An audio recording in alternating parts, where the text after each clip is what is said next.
안녕하세요. 뉴스 속 날씨 유다현입니다. 지난달까지는 포근한 겨울 날씨를 유지하더니 12월에 들어서자마자 기온이 뚝 떨어지면서 한파가 찾아왔습니다.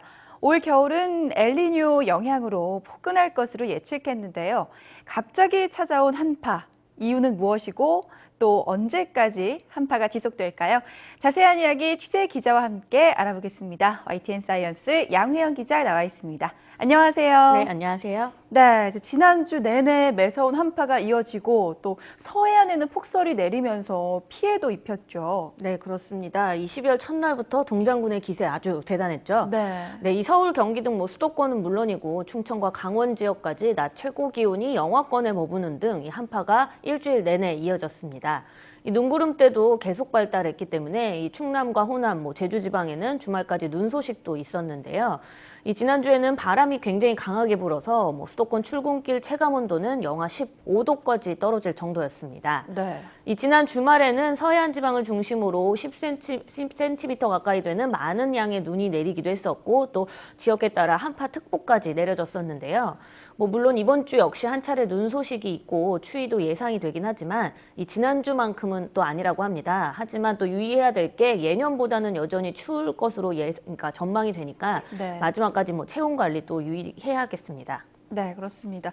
지난주 서해안의 폭설, 그리고 이번 주에도 주 후반에 서해안에는 또 눈이 예보돼 있거든요. 네. 그런데 겨울철에 이렇게 서해안 지방에만 유독 폭설이 내리는 이유가 따로 있을까요? 네, 아무래도 이 과거에도 서해안 지방에서 이 눈이 겨울이 되면은 눈이 많이 내렸던 일이 있었습니다. 네. 지난 2004년에는 대전에서 49cm 또 그리고 보은은 39.9cm의 폭설이 내려서 2만 명이 넘는 이재민이 발생했었고요.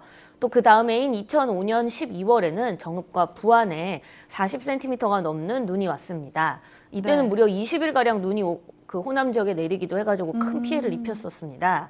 이 겨울철 서해안 지역에 눈이 잦은 것은 사실 지형적인 요인 때문이라고 하는데요. 이 한파를 몰고 오는 북서쪽 대륙 고기압이 상대적으로 따뜻한 서해를 지나게 되면 큰 온도 차이가 생깁니다. 그러므로 그때 이 눈구름이 만들어지게 됩니다. 네. 우리가 목욕탕에 들어가면 온탕 천장을 보면 이 수증기가 이렇게 피어오르고 또 물방울이 맺히고 이런 걸 볼 수 있는데요. 그거하고 같은 원리입니다. 이 바다 수증기는 상공에서 눈구름으로 뭉쳐지게 되고요. 이 눈구름이 북서풍을 타고 우리나라에 들어오게 되는데 이때 이 서해안 쪽 육지에 먼저 도착하기 때문에 그때 폭설로 이어지게 되는 겁니다. 네, 그렇군요. 서해안. 사실 서울도 이제 지도에서 보면 서쪽에 위치를 해 있잖아요. 네. 그런데 서울은 충청이나 호남 지역보다는 그래도 눈이 올 때가 좀 적거든요. 네. 그것도 또 다른 이유가 있을까요? 네, 이 역시 이 지역적인 특성 때문인데요. 네. 이 지난 10년 동안 내린 지역별 이 적설량을 살펴보면요. 전북 군산이 495cm, 또 충남 서산과 전남 목포가 418cm 정도의 눈이 내렸습니다. 근데 같은 기간 보면은 서울은 269cm에 머무는데요.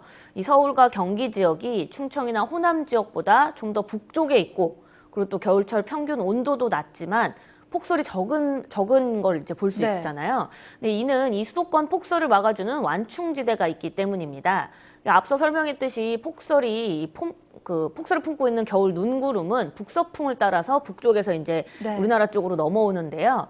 충청이나 호남 지방의 북서쪽은 바로 서해 바다인 반면에 서울과 경기 지역의 북서쪽은 바다가 아니라 옹진반도, 장산곶 등 이 북한의 황해도가 위치해 있습니다. 네. 그러니까 서울로 들어오는 눈구름이 황해도를 지나면서 황해도에서 먼저 눈을 뿌리고 그렇기 때문에 정작 서울과 경기 지역에 도착했을 때는 이 눈구름에 눈이 많이 포함되어 있지 않기 때문에 눈이 많이 내리지 않게 되는 거죠. 이 서울 경기 지역의 지리적인 행운은 또 다른 이유가 또 하나 있는데요. 이 서쪽에서 오는 눈구름을 아까 말씀드렸던 옹진반도가 만약에 그 방패막이가 돼서 막아주는 역할을 네. 해준다면요. 반대로 동쪽에서 오는 눈구름도 있을 수가 있는데 그 동쪽 눈구름은 태백산맥이 막아줍니다. 네. 그래서 지난 2월, 그러니까 지난 2월이었죠. 올 2월에 동해안에 100cm가 넘는 눈이 왔었는데도 불구하고 그때 당시 같은 기간 서울에서는 5.8cm 정도밖에 안 되는 눈이 왔거든요. 이 동풍을 타고 몰려오는 눈구름이 태백산맥을 넘으면 세력이 약해지기 때문입니다. 그런데 뭐 2010년 서울에서는 하루 동안 25cm가 넘는 눈이 왔었던 폭설 기록도 있기는 한데요. 네. 이 경우에는 이 중국 내륙에서 발달한 저기압이 서해를 통과하면서 눈구름이 만들어졌기 때문에 서울 경기 방향으로 곧장 내려왔기 때문입니다. 네. 지난주 수도권에 갑작스럽게 내린 눈 역시 같은 이유에서라고 볼 수 있습니다. 네, 그러니까 서울 경기 지역은 서쪽에서는 옹진반도가 그리고 동쪽에서는 태백산맥이 방패막이 돼주는군요. 네. 자, 11월에서 12월로 날이 바뀌자마자 지난주 한파가 밀려왔습니다. 네. 그런데 이렇게 갑자기 한파가 밀려오게 된 이유는 뭔가요? 네, 원래 12월 초 서울 평균 기온을 먼저 보면요. 대부분 영하 한 1.6도 정도를 기록합니다. 네. 그런데 지난주 아침은 물론이고 뭐 낮 동안에도 영하권을 머물렀는데요.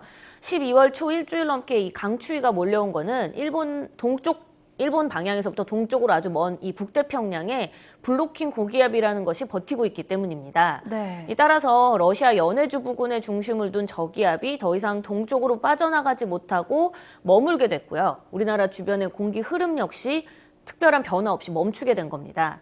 근데 반대로 중국 쪽, 그러니까 북서쪽, 중국 북서쪽에서 자리 잡고 있는 대륙성 시베리아 고기압은 확장이 되고 있는 상태예요. 네. 그러다 보니 이 북태평양의 블로킹 고기압과 북서쪽 대륙 고기압 이 사이에 저기압이 끼어 있게 되는 겁니다. 이 저기압은 끼어 있으면서 움직이질 못하게 되는 거고요. 이 저기압이 시계 반대 방향으로 회전을 하게 되면서 북쪽의 한기를 남쪽으로 끌어내려오게 되는 건데요. 네. 이 북한 상공 5km 위에 보면은 영하 30도 안팎의 찬 공기 덩어리가 있는데 그것들이 이제 남쪽으로 내려오게 된 겁니다. 이 때문에 이 갑작스러운 한파가 몰려온 건데 이 우리나라를 중심으로 보면 북서쪽에는 고기압이 있고 또 동쪽에는 저기압이 자리 잡고 있는 상태입니다. 네. 이 시베리아 고기압이 남동쪽으로 이동을 해야 하는데 바람이 강하게 불기 때문에 체감 온도까지 함께 떨어지게 된 거죠. 이 정체된 저기압이 원래대로 동쪽으로 이동을 하게 되면 이 상대적으로 사실 따뜻한 공기가 우리나라로 들어오기 때문에 이 전형적인 겨울 날씨 4만 4온이 원래 만들어지는데요. 이번에는 다행히 뭐 이번 주가 지나면 이 블로킹 고기압이 세력이 어느 정도 약해지기 때문에 기압계의 흐름이 원래대로 돌아와서 추위가 좀 서서히 물러간다고 합니다. 네, 이제 추위가 한풀 꺾인다고 하니까 다행인데요. 기상청에서도 이 장기 전망에서 올 겨울은 예년보다 좀 포근할 것이다라고 전망을 하고 있죠. 네. 네, 그렇죠. 아무래도 지난달 말에 이 기상청이 겨울철 날씨를 예보를 했습니다. 전망을 이제 발표를 한 네. 건데요. 이번 겨울에 평균 기온이 평년보다 높을 것이라고 밝혔습니다. 특히 내년 1월에는 남쪽에서 따뜻한 공기가 들어오면서 이 평년보다 기온이 아주 높은 날이 많을 것이라고 내다봤고요. 내년 2월에는 시베리아 고기압과 이동성 고기압의 영향을 번갈아 받으면서 평년 기온과 비슷할 것이라고 전망했습니다. 네. 이 기상청이 이번 겨울을 평년보다 포근한 겨울로 예상한 데에는 두 가지 이유가 있는데요. 바로 양의 북극 진동과 엘니뇨 현상 때문입니다. 이 북극 상공에 있는 극소용돌이는 강해졌다 약해졌다를 아주 주기적으로 반복을 하고 있는데요. 이 북극 진동의 지수가 음이면 중위도 지역에 한파가 발생하게 되는데 올해는 음의 진동 현상이 강하지 않는 양의 진동 현상을 볼 것으로 예측을 하고 있어서 좀 네. 포근한 겨울이 될 것이다라고 전망을 했습니다. 또한 올해 이제 계속 꾸준히 얘기를 해왔는데 강한 엘니뇨 현상이 일어난다고 했잖아요. 그래서 네. 이 같은 이 엘니뇨 영향에 의해서 동태평양의 온도가 1도 정도 지금 현재 높아져 있는 상태입니다. 그러다 보니까 이 동태평양의 좀 높아진 수온이 태평양의 중심까지 이제 데워져서 오고 있는데요. 그러다 보니 포근한 겨울 날씨가 만들어지게 되는 겁니다. 네. 하지만 일시적인 한파가 찾아올 경우에는 엘니뇨의 영향으로 오히려 반대로 기습적인 폭설도 만들어질 수 있는 경우가 있거든요. 그렇기 때문에 아주 주의가 필요해 보입니다. 네, 양 기자 오늘도 수고하셨습니다. 겨울을 알리듯 지난주에는 한파의 기세가 매서웠는데요. 이제는 강추위가 물러나고 날이 조금씩 풀리고 있습니다. 특히 이번 겨울은 포근한 날씨를 유지한다고 하는데요. 하지만 지난주처럼 갑작스럽게 한파가 찾아올 수 있기 때문에 건강관리에 특히 유의를 해주셔야 될 것 같습니다. 오늘 뉴스 속 날씨는 여기까지입니다. 시청해주신 여러분 고맙습니다.